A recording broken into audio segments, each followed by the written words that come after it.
Dobrý večer, moje meno je Ema Horvátová a som amatérsky odborník na paranormálne javy. S mojím investigačným tímom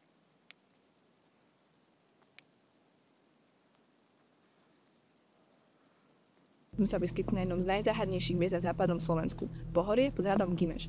Gimeš môžete poznať z veľmi známeho slovenského filmu Trhlina. Gimeš je taktiež známy tým, že tu opakovane miznú ľudia. Chceme bol náhodou tribeč? To nemyslíte vážne, sme strede zlého lesa o 2 ráno? A to kto mal pozerať? Nemala si to byť téma? No dobre, to je aj tak jedno. A čo budeme teraz robiť? A to rozpoznajú? Moje meno je Ema Horvátová a som amatérsky odborník na paranormálne javy. S mojím investigačným tímom sme sa vyskytli na jednom z najzáhadnejších miest na západnom Slovensku, pohorie Tribeč. Toto miesto môžete poznať.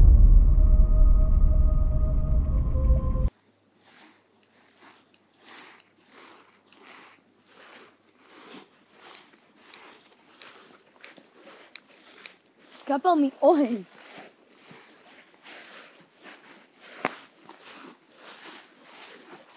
To čo je tam nalepené? Správna to záber, Diana. Čo je za písmo? Na toto písmo som narazila ešte pri študovaní pohanských tradícií a folklóru. Rozpoznala by som ho na míle. Ide o pravekú staroslovenčinu. No dobre, a čo to znamená? Obávam sa, že nás varuje o nejakom rituáli. To nemyslíš vážne, Ema? Dobre, netreba panikáriť. Ten rituál sa nemusí deť práve teraz. Proste ten papier tu môže byť týždne, mesiace. Ako som hovorila, nemôže sa nič stať, ak zostaneme všetci pokope. Kde je k***a Emo?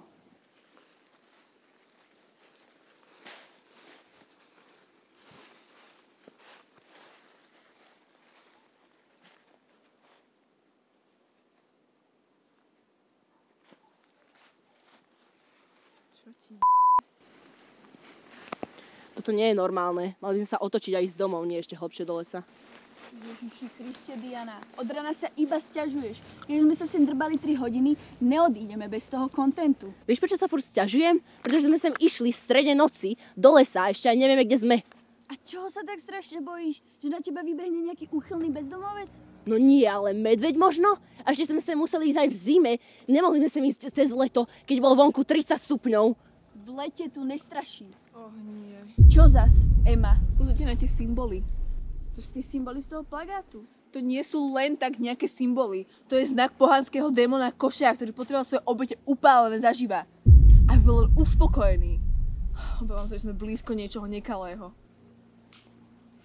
Kde je zas Emo? Nie. Čo je? Bojím sa, že ho zobrali na ten rituál. Prosím? A čo teraz máme robiť? Ísť domov napríklad? Jasné, a bez neho. A skončíme ako on, keď tu ostaneme. Nehádajte sa. Nevieme, či ten rituál vôbec začal. To čo Ой, лузі, червона калина похилилася. Чого ж наша славна Україна? Dobre, ten rituál započal, ale to ešte neznamená, že ho nemôžeme zastaviť. Ako chceš zastaviť, keď nevieme, kde je? Čo tak nasledovať toho kultistu? Розвес! Sme tu. Páne Bohu. Emo? Привіт, друзі!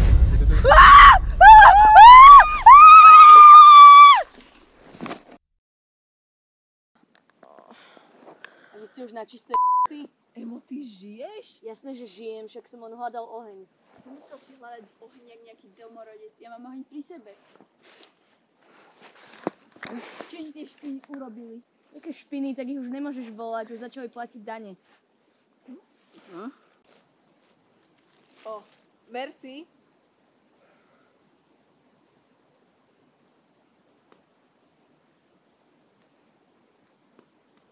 Я вам казав, що словаки, вони просто ідіоти. Та й взагалі Європа, це просто піздець. To sú Rusi?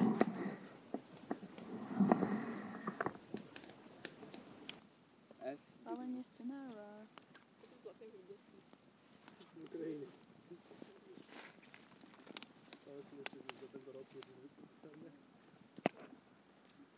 Chce sa niekomu cíkať? Ja sa vyštím na oheň asi. Sa pýtam. Ukrajine, z aké to chodí so Slovenkou? Ахуєнно! To sú post-credit scenes. Ema, aký druhý je to? Ukrajinec.